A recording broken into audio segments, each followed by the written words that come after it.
Muy buenas noches, estimado público del Policlínico Madre Teresa, de las páginas de Lucía Peña Lizana y Miriam Enríquez Acevedo. Tengan todos ustedes muy buenas noches. Con todo el cariño que guardamos para ustedes, lunes y viernes hacemos transmisiones en vivo y lo que queremos es llegar a su mente, llegar a su corazón y tomar los temas como parte de su aprendizaje. El día de hoy tenemos nuestro tema, la depresión. ¿Cómo detectarla y superarla? ¿Qué es la depresión? ¿Cuáles son las caras que presenta la depresión? Los casos que se dan a menudo. ¿Por qué hemos traído este tema a nivel de la dinámica familiar? Bueno, el día de hoy me acompaña mi equipo, Lucía Peña y Tania Guanya, y con ellas vamos a compartir esta bonita experiencia. Bienvenida, Lucía. Buenas noches. Muy buenas noches con cada una de las personas que están conectando.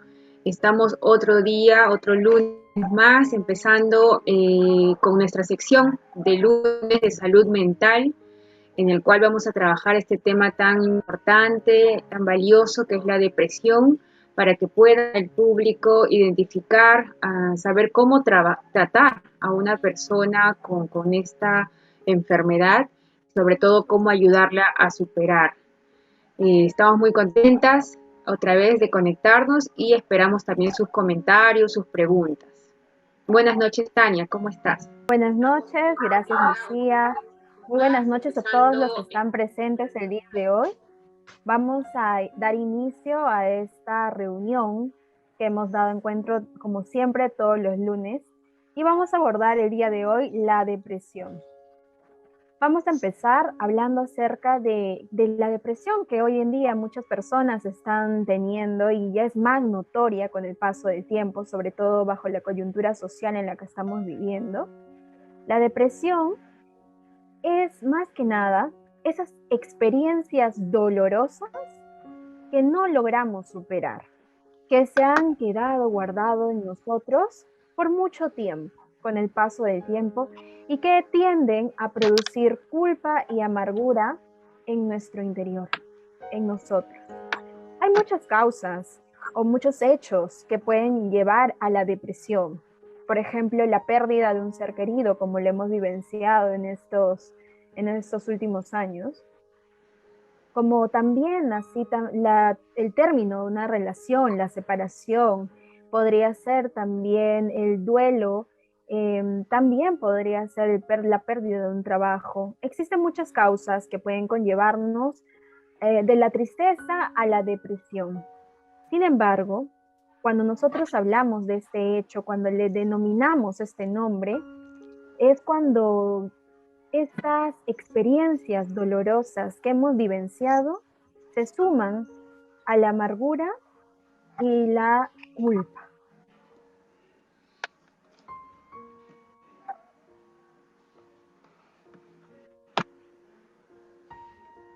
Cómo nos afecta y cómo permitimos también que nos afecte y lo conllevamos, es que podemos llegar a producir en nosotros una depresión, se llega a instalar en nosotros.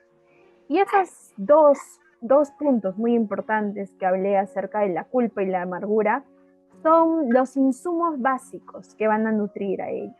Es como, por ejemplo, si existiese ya una llama, ¿no? Que vendría a ser la tristeza, esta experiencia dolorosa, y le vamos sumando, le vamos llenando de un combustible que van a ser la culpa y la amargura. Esto va a comenzar a avivarse y va a generar y repercutir grandes daños en nuestro interior. Así también, si se logra superar la experiencia dolorosa que estamos viviendo, entonces es muy probable que no se llegue a instalar la depresión en nosotros. Sin embargo, si esta experiencia dolorosa sí se mantiene a lo largo del tiempo, ya pasaron mucho tiempo y se llega a repercutir en nosotros, se llega a instalar perennemente, es cuando hablamos ya de una depresión, que muchas veces nosotros tenemos un duelo que no se llega a expresar, que se guarda muy internamente de nosotros. Nosotros le llamamos un duelo inexpresado. Entonces esto lo que hace es formar un cúmulo dentro de nosotros y guardarlo. Y en algún momento de nosotros comienza a repercutir en nuestra salud. Y ya no solamente hablamos de la salud mental, sino también vamos a hablar de la salud física, que comienza a manifestarse en nosotros. Y hay unas pequeñas características. ¿Cómo es que yo me doy cuenta si es que estoy teniendo depresión? ¿Cómo me doy cuenta si es que yo o si alguien o un ser querido a mi alrededor tiene esto, ¿no? La depresión.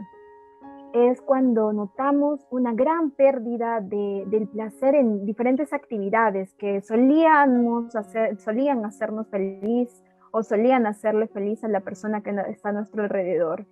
Y ya no siente placer al hacerlo, lo deja, se ha desmotivado por completo, ¿no? También cuando no logra conciliar el sueño o hay un excesivo sueño por parte de esta persona o por parte de mí, si es que yo lo identifico en mí. Entonces también estamos hablando de ya una depresión.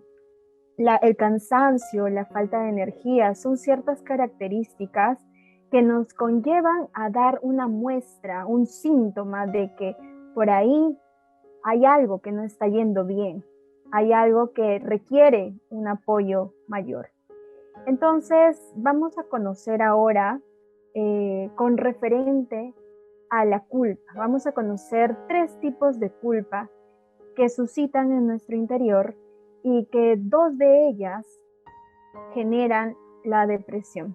Y para eso voy a invitar a la licenciada Lucía Peña para que nos hable un poco más sobre esto al respecto y poder conocerlo e identificarlo. Muy bien, entonces estamos definiendo la depresión y hay que dejar muy en claro que nadie nace con depresión.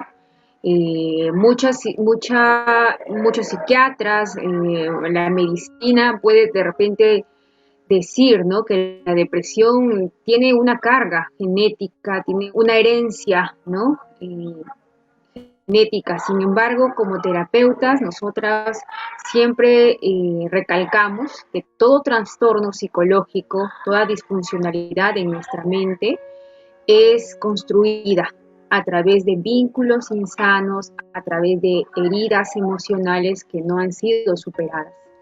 Y cuando hablamos de trastornos, vamos a tocar evidentemente la depresión como uno de ellos. Esto es una enfermedad, es la segunda causa de muerte a nivel mundial. La depresión que como su máxima expresión se manifiesta en la autoeliminación, ¿no?, el suicidio de la persona. Entonces, estamos viendo que la depresión tiene 2 componentes importantes. En todo momento nosotros vamos a lo largo de nuestra vida, pasar por situaciones dolorosas, por pérdidas, como lo decía Tania. Sin embargo, en la depresión existe un componente llamado culpa y otro componente llamado amargura. Y en ese caso tenemos que estar muy en claros de que existen tipos de culpa. La primera se llama culpa reparadora y se llama así porque está en base a la reparación de un sentimiento de que algo malo hice, ¿no? Esto tiene la base en nuestra moral. Si yo hice algo malo, si yo fallé, si yo cometí un error, es claro que por mis principios morales voy a sentir culpa y voy a tratar de recuperar y enmendar lo que haya hecho. Esa es una culpa reparadora, una culpa, digamos, saludable, ¿no?, que nos ayuda a socializar y ser parte de un grupo humano. Sin embargo, en la depresión existe otro tipo de culpa y este se va a llamar la culpa condenatoria y es la cual no nos permite avanzar en la vida, nos limita. Llevamos esa culpa que nunca podemos reparar y aún así la reparáramos, nos sentiríamos como que no lo hemos hecho bien, ¿no? Por ejemplo, El perder una relación, el que se acabe una relación, me puede generar una culpa, tal vez condenatoria, ¿no? Y tener en mi pensamiento de que yo hice algo mal, seguramente fue por mí, seguramente yo tengo algo de malo y esta persona me dejó, me abandonó, y tengo esa narrativa que obviamente no me va a permitir avanzar en mis actividades, sentirme bien para recuperar mi vida, para rehacerla tal vez, o para criar a mis hijos de una manera saludable. Entonces esa culpa condenatoria me va a llevar a una depresión. Por el otro lado está también ese vínculo, esa herida que se llama amargura. La amargura es la mezcla entre la tristeza y la cólera, la rabia. Y es ese sentimiento que también aparece cuando no expresamos, ¿no? Y no nos sentimos capaces de expresar lo que nos han hecho, ¿no? Nos quedamos callados, nos quedamos contenidos, contenidas, y lo manifestamos a través de la amargura. Esa persona que fácilmente se irrita, que fácilmente se encoleriza con otras personas en el trabajo, en la casa, está mostrando la herida de la amargura. Está mostrando que hay una rabia ahí, contenida, que no le permite socializar, que no le permite avanzar también con sus actividades. Entonces, estos dos componentes, la amargura y la culpa, son la ecuación perfecta para generar una depresión. Y lo que tenemos que también tener en claro es que existen tipos de depresión. La depresión tiene dos tipos. Una va a ser una depresión de repente coyuntural, estacionaria. Y otra es la depresión que parte también de una estructura, la depresión estructural. ¿Cómo es la depresión coyuntural? Su mismo nombre lo dice. Va a depender mucho del contexto en el cual la persona se sienta depresiva. Por ejemplo, ¿no? Lo decía Tania, perder a un familiar. Muchas personas que nos están escuchando y que también han pasado por esto, ¿no? Y sobre todo en esta época de COVID, en esta época de pandemia, han perdido un familiar cercano, han tenido una depresión, han pasado por un duelo. Pero esa depresión está en función al aspecto emocional, al estado de ánimo a partir de la pérdida. Entonces no es algo que ya lo haya tenido hace tiempo, sino que se ha dado, se ha provocado por el contexto. Esa es una depresión coyuntural. Sin embargo, también la pandemia, el estar tiempo en casa, el haber perdido el trabajo, de repente haber perdido un familiar, el tener problemas con la pareja en esta situación de COVID, ha también desatado depresiones estructurales. Y cuando hablamos de depresión estructural, hablamos de que hay un rasgo en nuestra personalidad ya instalado de hace mucho tiempo, ¿no? Desde incluso la niñez, que colapsó, ¿no? Por situaciones, pero que ya estaban como a punto de hacerlo, ¿no? Como a punto de estallar. Entonces, cuando hablamos de una depresión o una persona con depresión estructural, estamos hablando ya de que es parte de una estructura en su personalidad y que evidentemente va a ser más difícil de superar, ¿no? No como el otro, que es de contexto, sino que esta ya tiene que ver con una situación de hace mucho tiempo que no ha sido superada. Entonces, la depresión, queridos compañeros que nos están escuchando, nos están viendo, nos siguen, no es llamar la atención, no es hacer un drama, es una enfermedad y hay también un tratamiento para superarlo. A continuación nos va a dar la psicóloga Miriam algunos alcances de cómo hacerlo. Gracias, Lucía, gracias, Tania. Hasta aquí estamos entendiendo que la depresión es una pérdida, hay una experiencia dolorosa, Se presentó una situación y ahora algunas son de un término, digamos, de un espacio de tiempo y otro en estas experiencias dolorosas van a ser ya a lo largo de nuestra vida. ¿Cuántas experiencias dolorosas podemos tener? Hay varias, pero las que nosotros vamos a resaltar en este momento son 4. 2 pertenecen a la depresión coyuntural, aquella que se presenta y que se puede superar. Y las otras 2 experiencias dolorosas pertenecen a la depresión estructural. En la depresión coyuntural, la experiencia dolorosa, la número 1, se denomina dependencias enfermizas. ¿Cuántas veces me he perdido yo como persona en el otro? Y permito que el otro asuma el control de mi vida. Al perderme yo y me entrego por completo a alguien o algo, y eso lo pierdo a esa persona, el miedo y luego el duelo, la tristeza al perder a esta persona me va a llevar a tener una sensación de profunda tristeza. Son las rupturas amorosas porque he dependido mucho de una persona, mi pareja, mi esposo, o incluso de un hijo, de una hija, o de un trabajo o de amigos. Esa dependencia donde me he perdido me da como resultado un intenso dolor, una intensa pena y estoy perdiendo. En la segunda situación en la que vamos a tener como depresión coyuntural y de experiencia dolorosa es en cuando tengo una meta que no ha sido cumplida, las metas truncadas, un trabajo que no pude obtener, un ascenso que quise, lo esperaba y no se dio. Entonces pierdo y en ese momento me siento mal y estoy realmente deprimido, triste, agobiado, porque yo quería ese puesto de trabajo, porque yo quería este carro, yo quería un ascenso, pero no se dio. Y es algo coyuntural, se soluciona la situación cuando empiezo a tomar conciencia y considero que esto es solamente algo pasajero, pero que luego tengo que recuperar mis energías y voy de repente a terapia si tengo una dependencia amorosa o de repente también acudo a un consejero para decirme cómo mejorar mi situación financiera. Esto es coyuntural.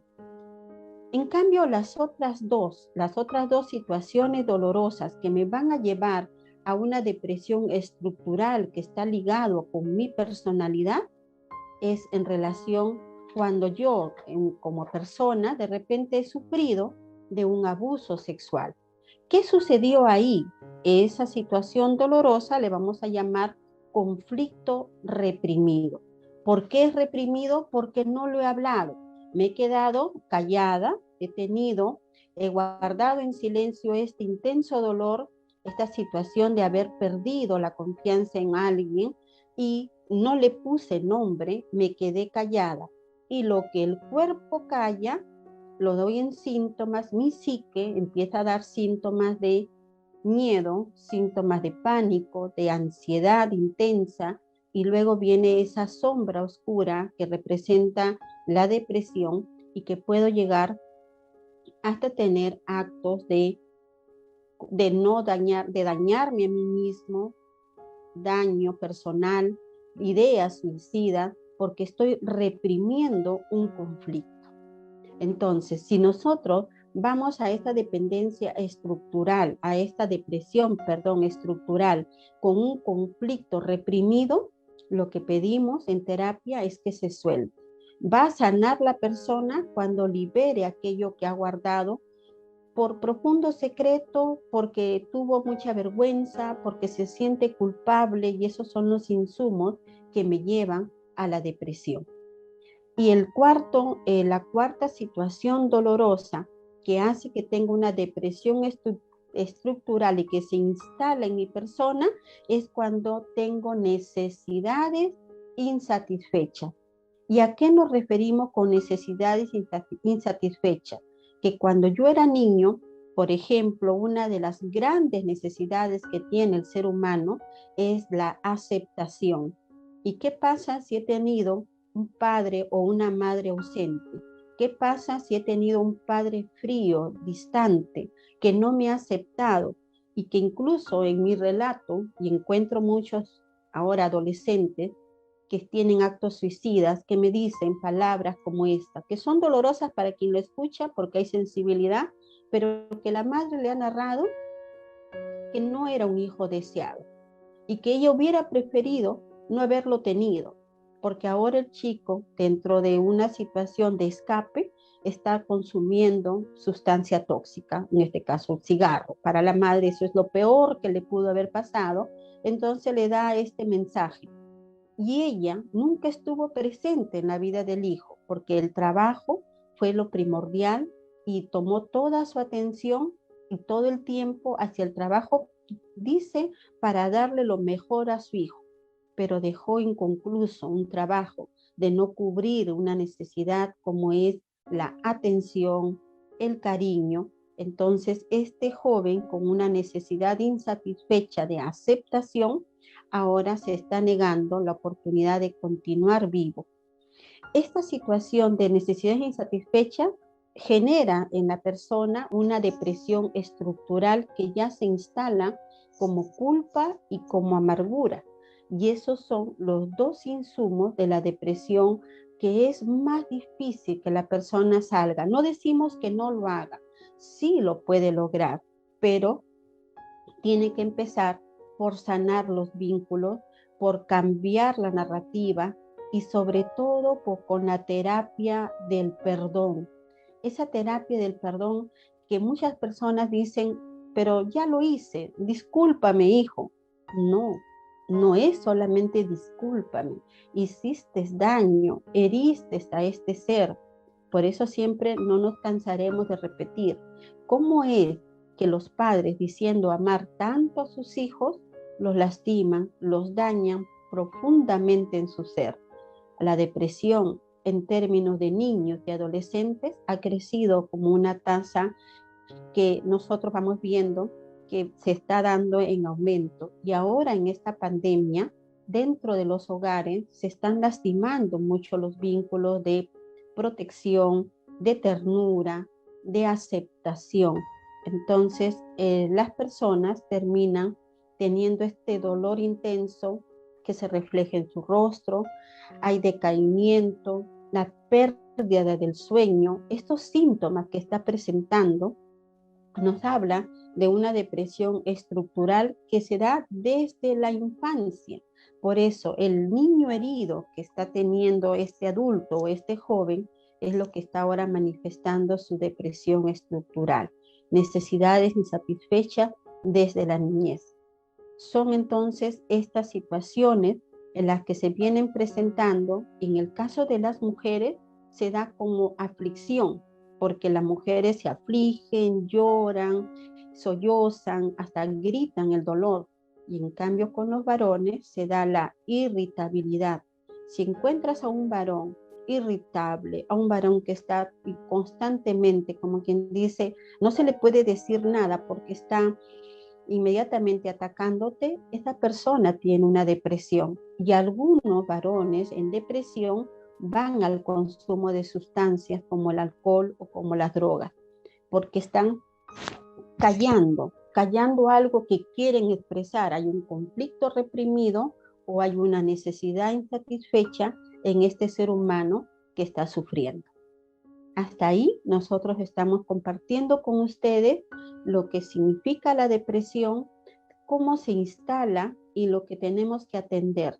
En la depresión coyuntural es solamente algo que se presenta en el momento y que tiene solución, pero en la depresión estructural es donde se toma más tiempo y la inversión en las terapias y en las sesiones tiene que guardarse con bastante paciencia y tino, porque no es tan sencillo trabajar con una depresión estructural, más sí con una depresión coyuntural es mucho más, digámoslo, en proporción de tiempo, con 4 o 6 sesiones se pueden lograr mejoras.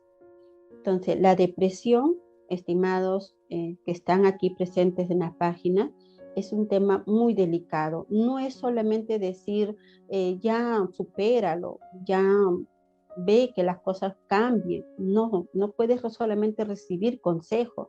La persona tiene que ir a sus raíces. Por eso decimos, revisamos el pasado para entender tu presente. Porque en el pasado, ¿cómo te han atendido estas figuras de autoridad? ¿Cómo ha sido tu clima familiar? ¿Con qué creencias, con qué mandatos te ha atendido tu padre o tu madre? Entonces, con ello es con lo que tú tomas y con lo que ahora entregas en tu personalidad, en tu convivencia. Imagínate una depresión que se instala por una situación coyuntural, pero que tú te pierdes en tu ser y dependes de la otra persona. Y si esta persona se va, te quita vida, te sientes perdida, porque has entrado en una cueva de una sensación donde tú y él nada más existían. Pero no se puede perder esa identidad. Por eso, hasta en una relación de pareja, las dependencias enfermizas originan un daño emocional en las parejas. No se da el 100%, ni se cree en todo lo que se dice. Por eso hablamos, la pareja va parejo. Dependencias enfermizas pueden provocarte una depresión coyuntural. La pregunta es, ¿cómo se practica el perdón? Para empezar, el perdón tiene que empezar por tomar la conciencia del daño que se ha originado, de la herida que se ha provocado. No hay excusas. Para que el perdón se practique, es solamente sabio decir, perdóname, hijo, por el daño que te he originado. No vale decirle porque yo hice esto o aquello, porque mi madre, no.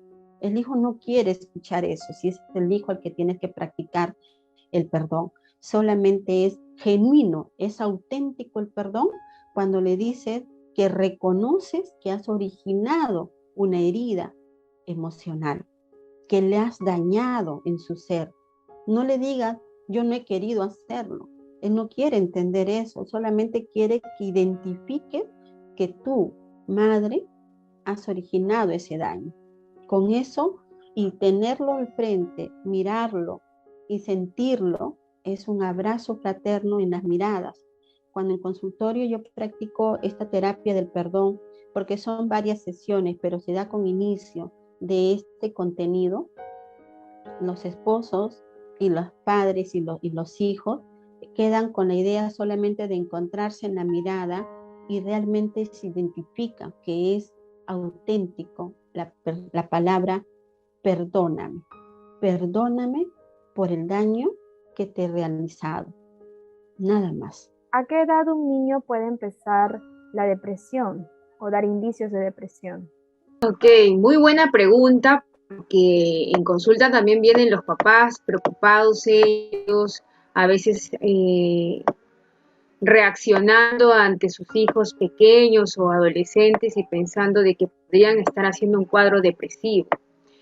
Hay muy pocos casos en los cuales los niños o adolescentes ya generan este trastorno. Mayormente es en la adultez, porque es en la adultez donde uno ya estructura su personalidad, ¿no? Si es una personalidad depresiva, más ahí, ¿no? Más en esa etapa va a poderse ver las características. Sin embargo, en los niños y en los adolescentes, como lo decíamos, ya se va estructurando, ya se va construyendo esta insanía y nos va dando pistas, nos va dando ciertos rasgos que tienen que ver ya con esa disposición, ¿no?, a generarla. Por ejemplo, no tanto en los niños quizás, pero sí en los adolescentes. Adolescentes que de repente se autoflagelan, que se sienten desconformes con su cuerpo, con su vida, con su pasado, que se sienten en ira consigo mismo y también con los que los rodean, estarían ya dándonos rasgos de una personalidad depresiva. Como lo decía la licenciada Miriam, en algunos casos los padres, la familia nos enseña patrones de represión ante nuestras emociones, ¿no? Por ejemplo, ese mandato parental que muchas mamás hasta ahora tienen, ¿no? Tú que eres niño o que eres hombre, no debes llorar, los hombres no lloran. Ese mandato parental que a veces las mamitas utilizan en su lenguaje, o los papás también lo utilizan con sus hijos varones, les da el mensaje de que sus emociones los hacen ver débiles o que, por ejemplo, la tristeza es un símbolo de debilidad, cosa que es totalmente errónea. Cada emoción que tengamos, sobre todo las emociones primarias, son válidas e importantes para poder manifestar nuestro estado psicológico. Entonces, cuando uno le dice no llores, ¿no? Porque tú eres un hombre y los hombres no lloran, le estás enseñando a reprimir lo que siente. Entonces, ese hombre adulto que todo el tiempo reprimió la tristeza que le causaron en la familia o por diferentes situaciones en la vida, no pudo manifestarla, lo va a tener que hacer, pero lo va a hacer de una manera disfuncional, lo va a hacer en un contexto totalmente inadecuado, de una manera totalmente fuera de su control. Y es por eso que cuando decimos que hay depresión, no solamente nos referimos a aflicción, ¿no? Solamente llanto, tristeza, desgano, desmotivación, no solamente es eso. La depresión también se enmascara con la agresividad. Ese hombre agresivo, ese hombre celoso, esa persona de repente violenta, ¿no? Está dándonos la señal de que hay una tristeza, hay un dolor que no ha sido curado. Entonces, en esos adultos, obviamente ya está instalada esa estructura, ¿no? Y la pueden, obviamente, revertir, la pueden sanar. Pero en los niños y en los adolescentes también, los papás tenemos que estar muy atentos para observar esas características, ¿no? Si tu hijo, por ejemplo, se siente mal con su cuerpo, utiliza ropa holgada, no le gusta prender la cámara en sus conferencias, en sus clases virtuales, ya te está dando señales de cuál es su autoconcepto, de cuánto está valorando su imagen. Y de repente si es una persona muy reservada también, ¿no? Hay muchos chicos que tienes que sacarle las cosas así, con cuidadito, con cucharita, porque no te la cuentan, no saben expresarse. Entonces también ahí estaríamos viendo ciertos rasgos. Esa es la respuesta, Tania. Hay una pregunta más, me gustaría hacerla para que la puedan contestar cualquiera de ustedes. Dice, ¿cómo ayudar a alguien a superar el fallecimiento de un familiar? Básicamente, primero darle una despedida en lo que significa la presencia física, y ahora tiene que visualizar a esta persona que ha partido en encuentro físico, ya no está, ahora lo tiene de manera espiritual. Es cambiar la narrativa de pérdida por tengo que encontrarme contigo de una manera diferente. Es lo que generalmente atiendo ahora en esta etapa de duelo de adultos mayores que han perdido a la esposa por el COVID o porque no pudieron superar una enfermedad terminal. Y estos adultos mayores generalmente se quedan pues totalmente con esa situación de me quedé solo, porque empiezan a hablar de que se sienten solos. Y a veces tienen la idea de que no debe haber nada de esa persona cerca, ni una foto, porque no lo quieren. Es lo primero que ellos dicen, no quererlo, tener cerca. Pero si le empezamos a cambiar la narrativa de que tener una foto acompañada de flores y que puede conversar con esta persona, que la tenga presente, que se sienta acompañado de manera espiritual, que está conmigo, que no me ha dejado, que su energía está conmigo, poco a poco va entendiendo de que es la nueva manera. Ya no es llevar flores al cementerio como un ritual, sino es con tus actos presentes vas a tener que mandarle flores al cielo porque esta persona quiere verte bien. Tampoco es que le niegues el llanto, porque va a llorar y va a llorar en un tiempo determinado. Y en algunos momentos va a tener que requerir de repente de algún calmante si la situación se les escapa de las manos, porque ellos, que los mayores, sobre todo los adultos mayores, a veces quedan sin fuerza, se sienten agotados, ya no quieren avanzar. Te hablo de personas de 65, 70 años a más.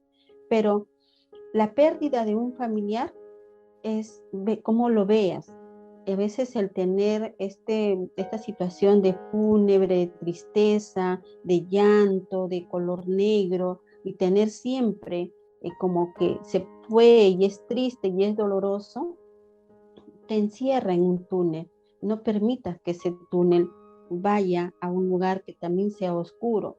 Por eso es la nueva mirada, la nueva visión. Es una nueva forma de verte. Estás aquí conmigo, te llevo en mi mente y en mi corazón, aunque físicamente ya no estás a mi lado. Es renunciar en el aspecto físico, más no emocional, al ser que amas. Así es. Una cosita más que quisiera añadir en este tema justamente de cuando alguien fallece, ¿no? Que es un duelo. El duelo es un proceso que cada uno de nosotros tiene que superar y que también va a tener un tiempo determinado de acuerdo a cada persona y a los recursos también que lo acompañan. No, en algunos casos, a veces uno lo puede superar más rápido y de repente el otro familiar todavía le cuesta un poco y eso también lo tiene que comprender la familia, ¿no? Para algunos de repente ya quieren saltar la página rápidamente, ¿no? Porque es su manera en cómo lo están superando, pero hay otros que requieren un poco más de tiempo, un poco más de paciencia para hacerlo. Lo van a hacer, pero a su tiempo, ¿no? Entonces hay que comprender también que cada duelo es distinto en cada persona, pero que es un proceso estacionario, ¿no? Coyuntural, y que sí se va a poder lograr superar, ¿no? Sobre todo si hay una asesoría terapéutica, si es que se puede, o tal vez la unión familiar, ¿no? Que es ahí también un factor muy importante.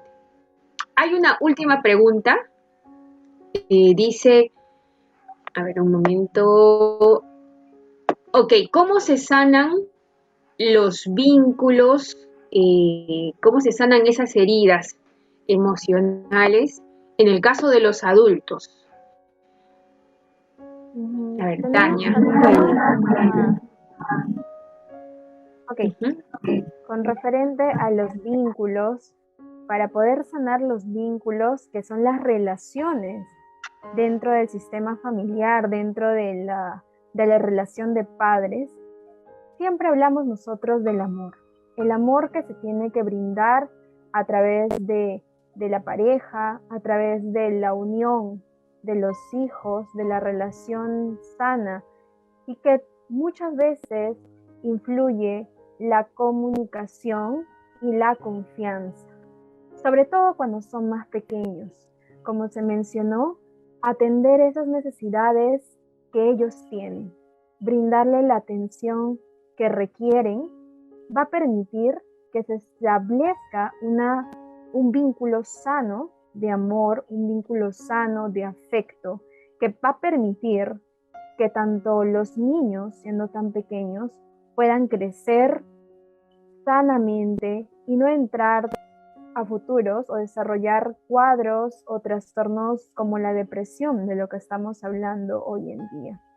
El atender estas necesidades, no solamente en la infancia, sino también necesidades como en el vínculo de la relación de pareja, van a brindar que se fortalezca el vínculo, que es la relación en sí, para que mañana más tarde pueda ejercer y formar un clima y un ambiente sano y favorable en el cual la persona, tanto la familia, pueda desarrollarse, más aún si estamos hablando de hijos, en los cuales pueden desarrollar tanto su autonomía, pueden desarrollar su crecimiento personal a futuro. Y cuando estamos hablando de las relaciones de pareja, también van a poder fortalecerse dentro de su vínculo para poder crear y relacionarse tanto como pareja y como padres, pero todo desde el amor, el afecto, el cariño que se le brinda, pese a las circunstancias que puedan suscitar dentro de la familia, porque siempre hay altibajos, siempre hay problemas que puedan ejercer. Sin embargo, cuando nosotros tenemos vínculos fuertes, vínculos sanos, van a permitir que se puedan desarrollar mucho mejor y llegar a una sana convivencia, que es lo que se esmera y lo que se requiere. Tenemos otra Así es. pregunta que nos Dime, Tania, a hace ver, el público. léela. Ujú. La pregunta que nos hacen es, ¿cómo podemos identificar si es agresivo o irritable si realmente estamos hablando de depresión? Si nos está explicando para el niño si es agresivo o es irritable, que es una de las máscaras de la frustración. Y generalmente un niño que está frustrado se torna agresivo, se torna irritable porque no le están dejando hacer algo que él puede hacer a su medida. Generalmente los padres que son o las madres que son sobreprotectoras también originan una situación de dependencia de la intromisión, de querer hacer todas las cosas por el hijo pequeño y adolescente. Y podemos originar en ellos esta situación de baja tolerancia a la frustración, de no sentirse que él puede hacerlo con autonomía, porque los padres hay que entender, nuestra educación para los hijos tiene que lograr, uno, que ellos sean autónomos, sean libres, sean responsables, puedan lograr tomar decisiones por sí mismos, que sepan elegir y discernir entre el bien y el mal. Pero si tú no le permites, si tú le cortas la iniciativa, el niño puede empezar a sentirse ofuscado. Al inicio puede estar agresivo, pero también puede caer en esta situación de yo no puedo. Y el yo no puedo es triste. Es yo no lo puedo hacer, yo no puedo superar esta enfermedad, yo no puedo avanzar, yo no sé. Entonces lo hace sentir al hijo desde pequeño como incapacitado, minusválido. La forma como atendemos a nuestros hijos es lo que nos interesa que conozcamos para no llegar a la ansiedad y a la depresión, que son dos trastornos neuróticos que se instalan dentro de la familia. La incubación se da en la familia, la ansiedad se da dentro de la familia, igual que la depresión. Y la depresión generalmente la encontramos en hogares que le denominamos la honorable fachada. Padres que son muy buenos como pareja, pero como padres funcionan mal porque generan una intromisión, esos padres helicópteros que siempre están focalizando toda la atención en el hijo para que el hijo no lo haga, no le permitamos, lo coaccionamos y en términos psicoanalíticos incluso le decimos palabras como que lo están mutilando o lo están castrando al hijo. Esa castración lleva a veces al joven o al niño a índices altos de ofuscación, de irritabilidad. Permite que tu hijo avance. Mírale que si no está en peligro, pero no hagas las cosas por él. ¿Cómo vas a darte cuenta que tu niño no está yendo bien? Cuando está triste, cuando no corre, cuando duerme más de lo común, cuando no está activo, está decaído y cuando tiene una alimentación en términos o come poco o come mucho. Por eso decimos, una de las medidas es los extremos, ni mucho ni poco, el equilibrio. Una persona está en equilibrio y está sana, eso es lo que queremos medir. Pero si no hay buen sueño o hay mucho sueño, vamos encontrando que hay síntomas, indicadores de que algo no está yendo bien en mi hijo. Y permítele a tu niño expresar los sentimientos. No lo califiques con términos de que no puedes hacerlo o términos como estás gorda, no comas mucho o deja de comer eso, esta pareces una, ¿no?, ballena. Esas expresiones dañan la autoestima, dañan el autoconcepto y cuando nosotros realizamos los talleres de autoestima, de amor propio que los tenemos los días sábados, tanto para el turno de la mañana como para el turno de la tarde, encontramos a estos niños y adolescentes heridos con estos comentarios y que les resulta difícil decir palabras como yo soy inteligente, yo soy formidable, yo soy un ser maravilloso. No lo dicen con alegría, lo dicen hasta por compromiso. Entonces, queridos padres, con este tema de la depresión podemos tener muchos indicadores. Las preguntas van a poder seguir dando. Los invitamos al día viernes a un consultorio libre de preguntas donde vamos a tener un Zoom, vamos a poder interactuar de manera sincrónica, ustedes y nosotros. Inscríbanse a nuestras páginas y nosotros le enviaremos el link para que podamos trabajar esta sesión el día viernes de 8 de la noche a 9 de la noche. Muy agradecida por la presencia del día de hoy, muy contentos de haberlos tenido, y mi equipo de salud mental, Lucía y Tania, también estamos agradeciendo este encuentro y nos vemos el próximo lunes a esta misma hora, 9 de la noche. Muchísimas gracias a todos los seguidores que nos han acompañado y el próximo lunes nos encontramos con otro tema así tan importante, tan bonito, para poder seguir trabajando con las familias y en la prevención de una buena salud mental. Nos vemos entonces. Muchísimas gracias. Muchas gracias a todos los que han estado con nosotros. Nos vemos el próximo lunes.